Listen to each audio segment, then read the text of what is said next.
చల్లగా. జోషిక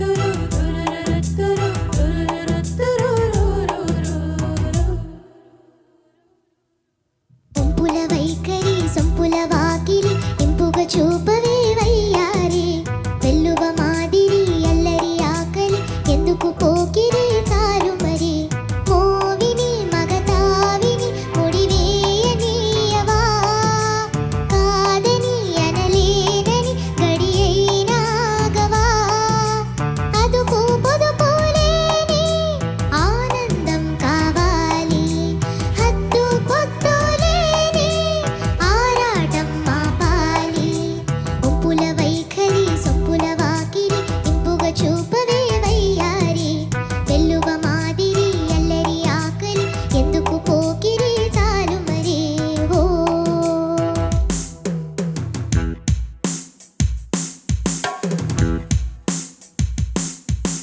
మాంగళ్యం తంతునానేన మమ జీవన హేతునా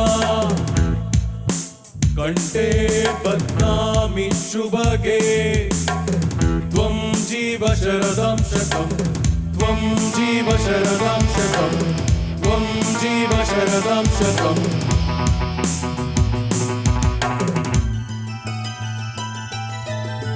లాలి లాలి లాలి లాలి లాలి లాలి లాలి లాలి లాలి లాలి కాంక్షతో కైపు నిప్పు ఎంతగా కాల్చినా దీక్షగా ఓర్చుకున్నా మోక్షమే ఉండదా శ్వాసలో మోహదాహం గ్రీష్మమై వేచగా వాంఛతో వేగుదీయం పరయాగ వాటిక కాలమే కాలిపోయే ఆజ్యమే పోయవా మౌనమే గానమయ్యే మూర్తమే చూడవా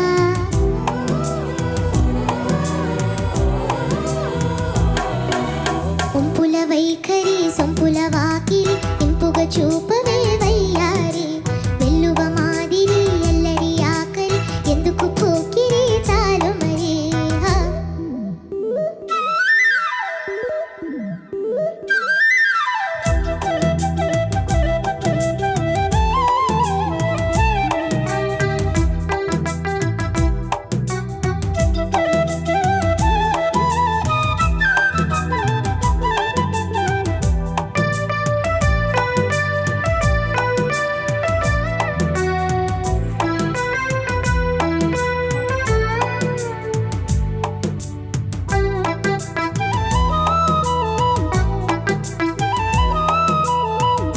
నిష్టగా నిన్ను కోరి నియమమే దాటినా కష్టమే సేద తీరే నేస్తమే నోచనా నిగ్రహం నీరు గారి జ్వాలలో దించినా నేర్పుగా ఏది చేరి నిశ్చయం మెచ్చనా సోయగం సొంతమయ్యే స్వర్గమై చేరవా మదనమే అంతమయ్యే అమృతం అందుకో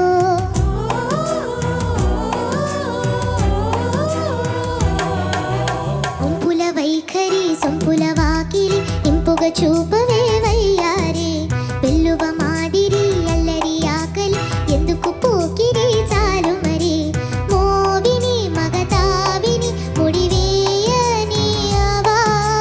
కాదని అనలేనని గడియైనాగవా అదుపు పొదుపు లేని ఆనందం కావాలి హద్దు పొద్దు లేని ఆరాటం మాపాలి ఒంపుల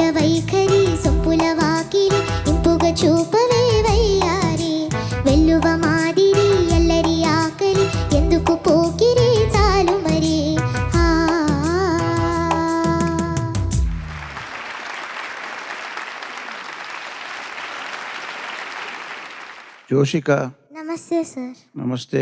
నేను బాలు గారితో చాలా పాటలు పాడించాను. ఆయనకు చాలా పాటలు పాడారు. ఆల్మోస్ట్ నా కెరీర్లో 80% సాంగ్స్ ఆయనే పాడారు. సుమారు నేను రికార్డ్ చేసిన 1800, 2000 సాంగ్స్ ఉంటాయి. అందులో ఒక 1200 సాంగ్స్ ఆయనే పాడారు. అంటే ఫీమేల్ సోలోస్ అన్నీ తీసేసిన. ఆయనలో నేను అబ్జర్వ్ చేసింది నీలో ఒకటి చేశాను ఇప్పుడు. ఏంటంటే ఆయన చెయ్యి పాడేటప్పుడు చెయ్యి ఎట్లా ఎట్లా అంటాడు, ఎట్లా అంటారు. కాస్త చరణ్ గారిని అడుగు. ఇగో ఆ కదలికలన్నీ ఎట్లాగ అంటున్నావు. ఆయన్ని చూసావు నువ్వు బాలు గారిని? లేదు సార్. ప్రత్యక్షంగా చూడలేదా? లేదు సార్. అంటే షోస్లో చూశాను, కొన్ని అదే. షోస్లో. పర్సనల్గా కలవలేదు. లేదు సార్. సో బట్ అదే ఆ చెయ్యి చూడు. నువ్వు పాడింది వినడం కంటే కూడా నా చేతిని చూస్తా ఉన్నా, చెయ్యాలి ఇలా ఇలా అంటున్నావు. మళ్ళీ ఈ కార్యక్రమం ప్రసారం అవుతుంది కదా, అయినప్పుడు నువ్వు చూసుకొని ఎలా పాడావు. Okay sir. పాడిన విధానం చాలా బాగుంది. Thank you sir. ఓకే అమ్మా, ఆల్ ద బెస్ట్. చాలా బాగా ప్రయత్నం చేసావు తల్లి. Thank you ma'am. చాలా మంచి ప్రయత్నం, చాలా మంచి పాట. ఈ సినిమాలో పాటలన్నీ చాలా చాలా బాగుంటాయి. విన్నావా ఈ సినిమా? తెలుసా ఏదన్నా? ఏప్రిల్ 1 విడుదల మ్యామ్. ఏం విడుదలైంది? అంటే ఒక అమ్మాయి ఒక అబ్బాయి ఉంటారు. అంటే స్టోరీ తెలుసు నాకు. ఒక అమ్మాయి ఒక అబ్బాయి ఉంటారు. సో ఆ అబ్బాయికి అమ్మాయి అంటే ఇష్టం. సో ఆ అమ్మాయి ఒక షరత్ పెట్టింది. అదేంటంటే మీరు 1 మంత్ వరకు అసలు ఏం లైస్ చెప్పకూడదు, ఓన్లీ ట్రూత్సే చెప్పాలి. అప్పుడు నేను మిమ్మల్ని ఇష్టపడతాను అని చెప్పింది మ్యామ్. సో ఏప్రిల్ 1 ఆ షరత్ పూర్తయింది. సో అప్పుడు ఈ సాంగ్ వచ్చింది మ్యామ్.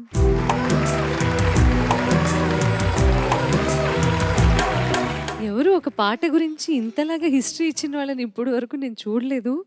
నువ్వు చెప్పినందుకు నీ దృష్టిలో ఆ సినిమా యాక్చువల్లీ ఇదే story.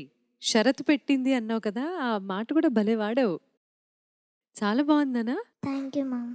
Hats off to your confidence level. అలాగే మెయింటైన్ చేయి. All the best to you తల్లి. Thank you ma'am. జోషిక, నమస్తే సార్. చాలా చక్కగా పాడావు. Thank you sir. శ్రీశ్రీ గారు రాసిన ఒక కవిత గుర్తొస్తుందండి. పిల్లల్ని చూస్తే ఆయన పిల్లల్ని ఉద్దేశించి రాశారు. పాపం పుణ్యం ప్రపంచ మార్గం, కష్టం సౌఖ్యం శ్లేషార్థాలు, ఏవీ ఎరుగని పువ్వుల్లారా, 5-6 పాపల్లారా అన్నారు. ఇక్కడ ఇంకో 4 ఏళ్ళు ఎక్కువ ఉన్నాయి అంతే.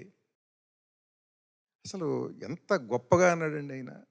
కష్టం సౌఖ్యం శ్లేషార్థాలు, ఆ పాటల్లో ఉండే శ్లేషార్థాలు కానీ ఏమీ ఎరుగని పువ్వుల్లారా, 5-6 పాపల్లారా, మబ్బు మెరిస్తే వాన కురిస్తే ఆకాశాన హరివిల్లు విరిస్తే అవి మాకే అని ఆనందించే కోనల్లారా, ఉడుతల్లారా బుడుతల్లారా, పిల్లల్లారా పిట్టల్లారా అన్నాడు. ఆ పిల్లలు పిట్టలు చూడండి, ఆ బాల్య చేష్ట పోదండి. అది బాల్యస్తావత్ క్రీడాసక్త అని శంకరాచార్యులు వారు అన్నట్టు చూడండి. అసలు వాళ్ళు మనం ఇట్లా మాట్లాడుతున్నాం, వాళ్ళిద్దరు మాట్లాడుకుంటున్నారు అక్కడ. వాళ్ళు అక్కడ ఎవరి ఆ దాంట్లో వాళ్ళు ఉన్నారు. అంతకన్నా ఆనందమయమైనటువంటి దశ ఏమున్నది అసలు నిజంగా. అటువంటి దశలో ఉన్నటువంటి వాళ్ళు వివిధ దశల్లో జీవితంలో పొందేటువంటి కష్టసుఖాల అనుభూతులతో కూడుకున్న పాటల్ని అంత చక్కగా అనుభవజ్ఞులు పాడినట్టుగా పాడుతున్నారంటే అంతకన్నా గొప్ప విశేషం ఏముంది. చాలా చాలా సంతోషం అమ్మా, చాలా బాగా పాడావు. Thank you sir.